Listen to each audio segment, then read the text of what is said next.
5, 4, 3, 2, 1, 0.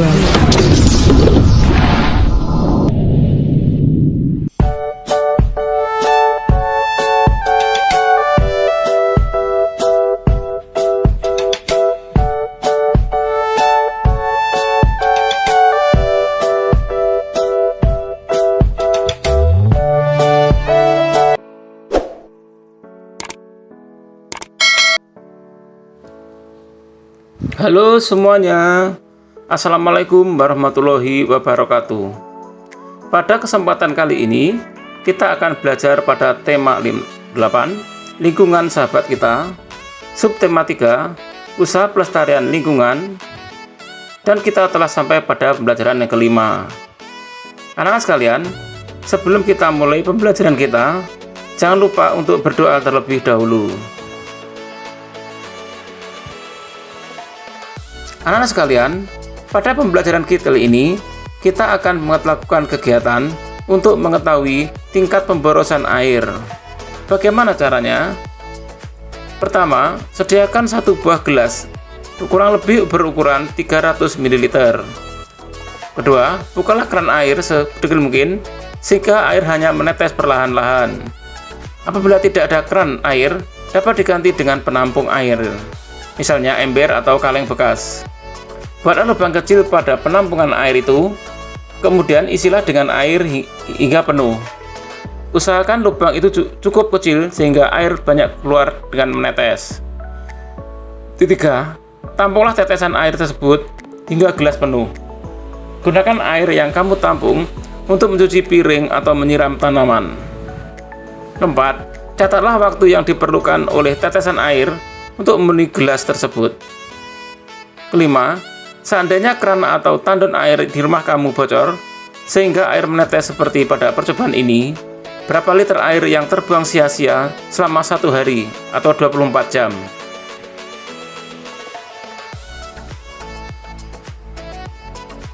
Anak-anak sekalian, percobaan tersebut telah menunjukkan pemborosan air yang sering terjadi di lingkungan rumah tangga. Dari jumlah air yang terbuang, kamu dapat memperkirakan pemborosan yang terjadi. Sekarang, apa tindak kamu untuk menghemat pemakaian air? Penghematan air. Amatilah penggunaan air di rumahmu. Air digunakan untuk mandi, mencuci pakaian, memasak, dan mencuci piring. Berapa banyak air yang digunakan di rumahmu setiap hari? Walaupun hingga saat ini ada selalu tersedia di alam, tetapi kita harus menggunakannya air secara bijaksana.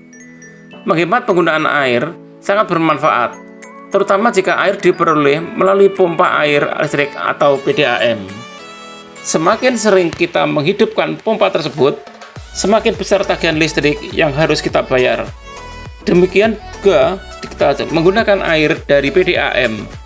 Semakin banyak air yang kita pakai, tagihan air per bulannya juga semakin besar. Mungkin kamu dapat membayangkan tentang pemborosan penggunaan air. Anak-anak sekalian, melakukan penghematan air sangat penting untuk dilakukan. Berikut ini tindakan-tindakan yang dapat kita lakukan untuk penghematan air. Pertama, mematikan keran air setelah menggunakan. Kedua, menggunakan sedikit deterjen pada saat mencuci pakaian. Ketiga, mandi menggunakan shower. Keempat, menggunakan air bekas cucian beras untuk menyiram tanaman. Kelima, mencuci pakaian sekaligus, tidak sendiri-sendiri atau masing-masing. Anak-anak sekalian, sekarang cobalah membuat booklet berisi cerita ajaan untuk melakukan tindakan-tindakan menghemat air. Pakailah cerita pada booklet dengan gambar yang mendukung.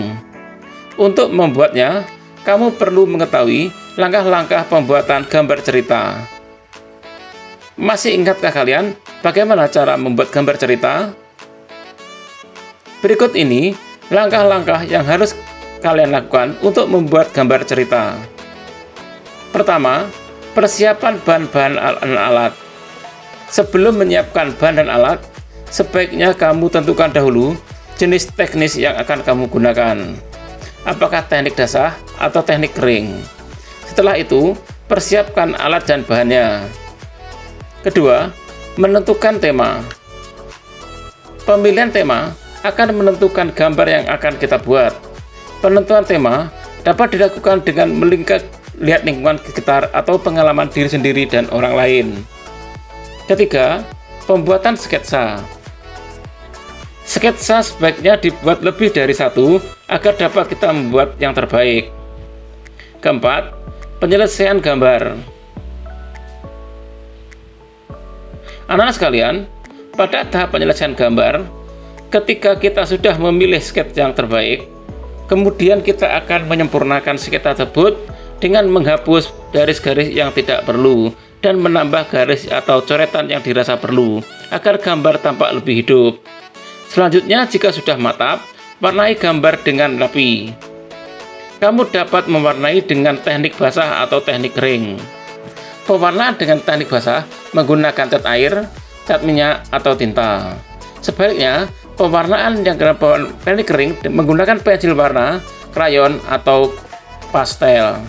Anak-anak sekalian, setelah kamu mengetahui langkah-langkah pembuatan gambar cerita, sekarang waktunya untuk berkreasi, membuat sketsa gambar cerita berdasarkan tema yang telah kamu tentukan.